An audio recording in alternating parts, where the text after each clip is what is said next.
So another really powerful function that we've got within ALLDATA is the bookmarks here.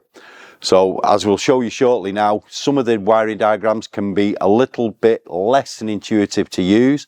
Once you've found the diagram, what you don't want to do is close the tab, use the bookmark function. So for example here we've got I've only got 2 saved at the moment. The one we're looking for here is Renault Scenic, Grand Scenic automatic parking brake. Click on that bookmark that I've saved previously. It automatically loads the vehicle and the page we was looking at previously.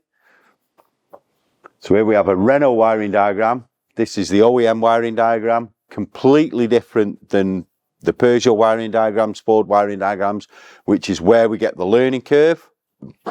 And that's it. Very easy to, you never have to lose another thing.